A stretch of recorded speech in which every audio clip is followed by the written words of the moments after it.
జయ శ్రీకృష్ణ. శ్రీ గురుభ్యో నమ. అందరికీ నమస్కారం.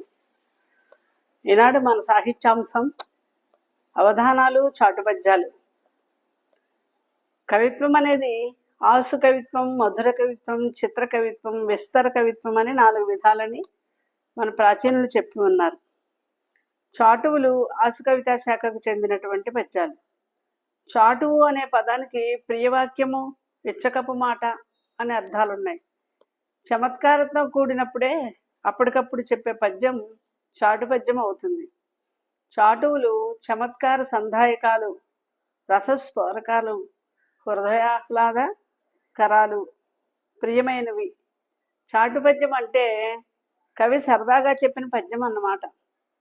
ఒక భోగి చేత సత్కరింపబడినప్పుడో, ఒక లోభి చేత చేత్కరింపబడినప్పుడో, అందమైన దృశ్యం కనబడినప్పుడు, హృదయం గాయపడినప్పుడు, అనిష్టం తొంగి చూసినప్పుడు, హాస్యం లాస్యం చేసినప్పుడు, అనేక సందర్భాలలో చిత్రమైన చిత్తేక వృత్తి అంటే మనసులో కలిగినటువంటి ఒకే ఒక భావాన్ని చందో రూపంలో ఝుమ్మని చిమ్ముకుని వచ్చే కవితా రూపాలే ఈ చాటువులు అని డాక్టర్ శ్రీ నారాయణ రెడ్డి గారు నిర్వచనం చెప్పారు. నిరంకుశః కవయః అని భక్తి, రక్తి, కోపం, తాపం, మోదం, ఖేదం, న్యాయం, అన్యాయం, భూషణం, దూషణం, సంగమం, విరహం, సత్కారం, చేత్కారం, ఇలా మంచికైనా చెడుకైనా ఏ చిన్న సంఘటనకైనా శీఘ్రంగా స్పందించి అప్పటికప్పుడు చెప్పే పద్యాలు చాటు పద్యాలే భాసిల్లుతూ ఉంటాయి. చాటు కవిత్వంలో లేని అంశం అంటూ ఉండదు. వస్తువును బట్టి చాటువులను భూషణ, దూషణ, వర్ణనాత్మక, పాండితి ప్రకర్షక, సమస్య పూరణ, శృంగార, హాస్య, చమత్కార, చిత్ర కవితాత్మక, విమర్శనాత్మక, సంవాదాత్మక, అర్జీలు, విన్నపాలు, లేఖలు, నీతి, తాత్విక చింతన, భారతీయ ఇతిహాస, పౌరాణిక, స్మృతి, పొడుపు కథలు, సంకీర్ణాలు మొదలైన విధాలుగా వర్ణించవచ్చు చాటు పద్యాలను. తెలుగులో తొలి చాటు కవిగా వేములవాడ భీమకవి గారు ప్రసిద్ధి చెందారు.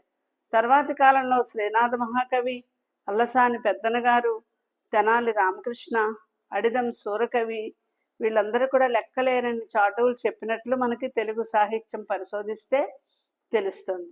ఆధునిక కాలంలో తిరుపతి వెంకట కాలంలో చాటు కవిత్వం, తిరుపతి వెంకట కవుల కాలంలో చాటు కవిత్వం పరాకాష్ఠ స్థాయిని అందుకుంది.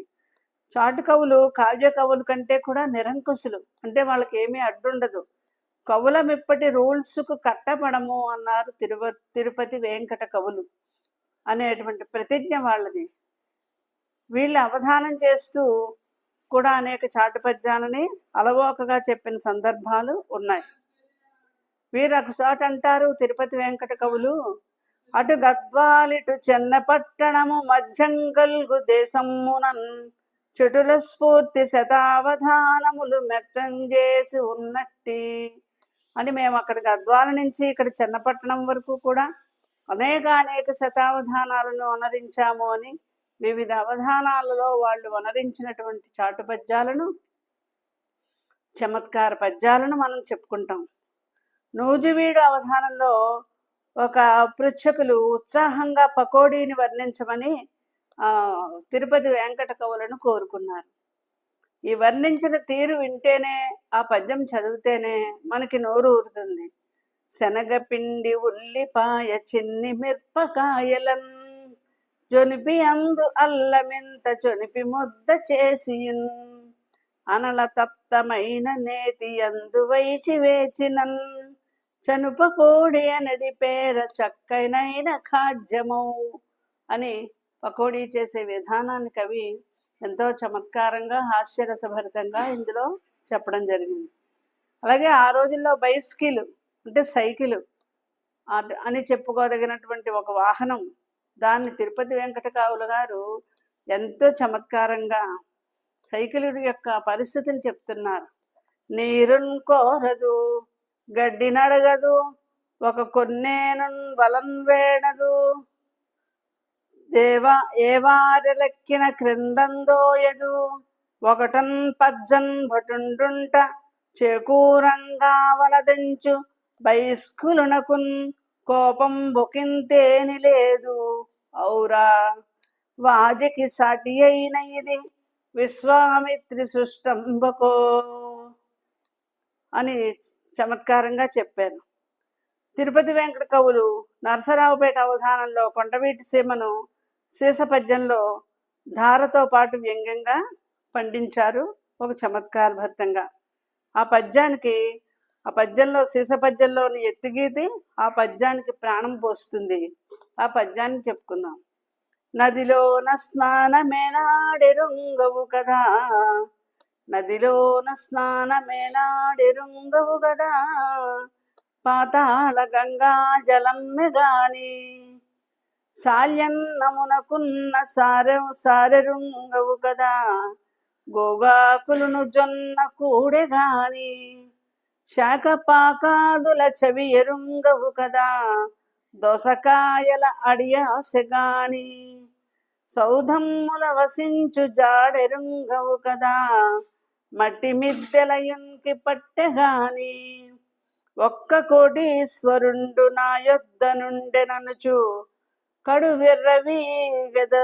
విర్రవీగెదవు అతడు కూడా ఆది భిక్షుండటంచు నీ వరయబొక్కు విగత సుఖభూమ ఓ కొండవీటి సీమ అని కొండవీటి సామ్రాజ్యంలో అంటే కొండవీటి ప్రదేశంలో వరి అన్నము దొరకదు, నదీ స్నానం చేయడానికి నదులు కూడా ప్రవహించవు, అంటే నీళ్ళకి ఎప్పుడు ఇబ్బందిగా ఉంటుంది.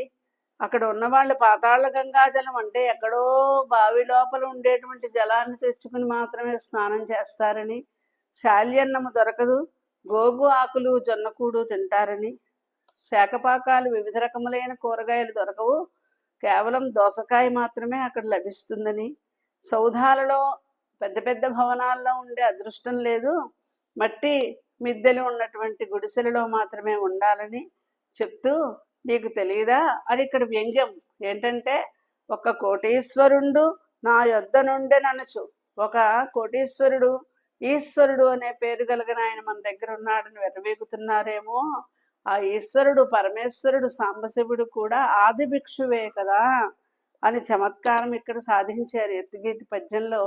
ఇది కవుల యొక్క గొప్పదనం. స్వస్తి, ధన్యవాదాలు.